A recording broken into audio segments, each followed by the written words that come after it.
Hello everyone and welcome. We're continuing our workflow series, and in this installment we will be discussing clearances and tolerances, when to model them in, how to model them in, and what tools to use. This is the introductory first episode of this installment, where we will be discussing what exactly tolerances and clearances are. For this we are using FreeCAD and the long-awaited 1.0 release candidate 1. Let's start with the part design workbench and create new document. We will need two bodies and a VarSet.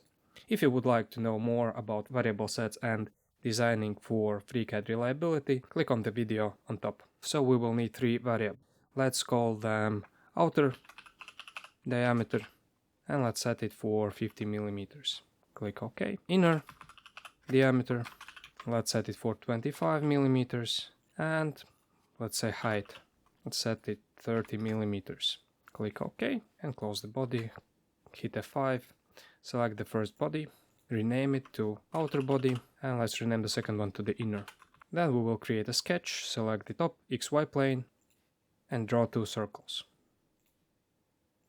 Then we will dimension circles with the variables we just created. So VarSet, outer diameter, click OK, and VarSet, inner diameter, click OK. We will just take and pat this sketch for variable set height. Click OK, and our first part is done. Now let's select and make active the second part. New sketch, top XY plane, new circle. Let's dimension it for the inner diameter. Click OK. Close, pad it to the same height. Now let's select our outer body and make it a bit more transparent so we can see. Now what we can see here is that we have two cylinders and we can even see some artifacts of them interfering. Now if you are familiar with 3D printing, you would know that if you print it, these two parts will never fit together. So to visualize that, let's go to the TechDraw workbench and create new page. Let's deselect the active body, we don't need that. Select the page again. Let's select the outer body and click the insert view. Let's move it a bit higher and select additional top view. Click apply and hit OK. Then let's select the inner body, again insert view, move it a bit higher, top view, apply and OK. Now let's use the dimensioning tool and set the dimensions for our cylinders. So first one and the second one. And for the inner part as well. Let's move it a bit so we can clearly see how these two parts relate to each other. So we can see that inner hole and the inner cylinder are of the same dimension, 25 millimeters. So these dimensions would be what we call nominal dimensions.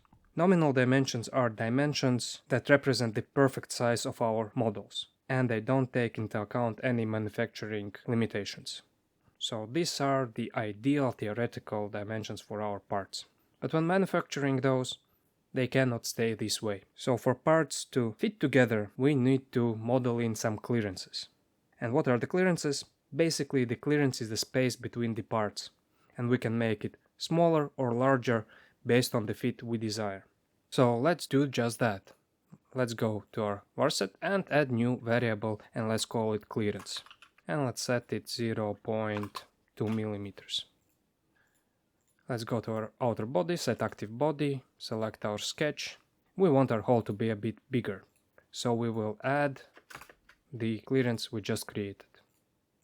Click OK, close. And now you see that the artifacts we saw previously on our model has disappeared. There's no interference right now. Let's go back to our page. And now we will see that the inside hole is 0.2 millimeters larger than our inside cylinder. We can add the clearance to inner cylinder as well. Now the inner cylinder needs to be a bit smaller, so we will subtract the clearance. Let's view from the top and zoom in a bit. Now there is a visual gap between these two parts. That is the clearance.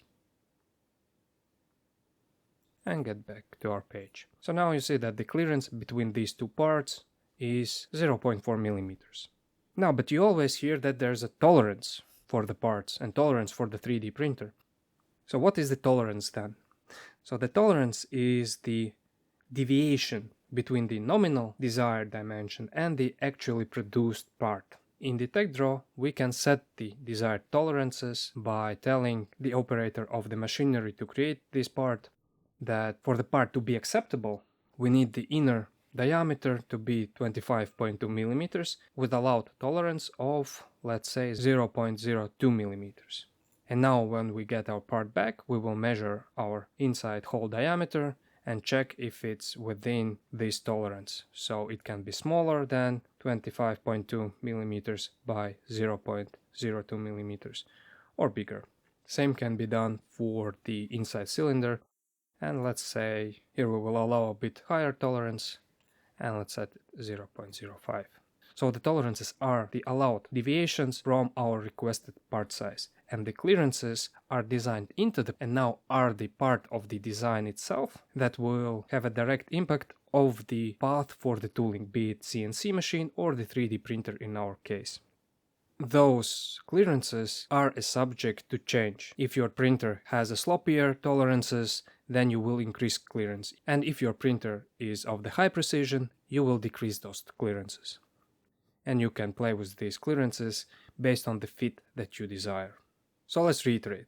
The nominal dimensions and modeling for the nominal dimensions is using the ideal dimensions for the part without taking into account some imperfections of manufacturing.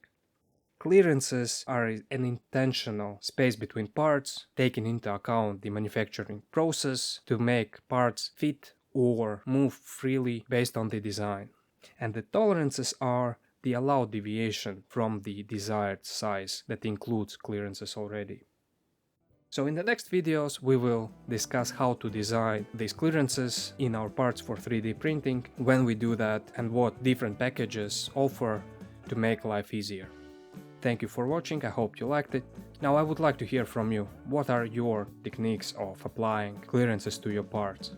Leave a comment below and don't forget to subscribe and like the video. See you in the next one.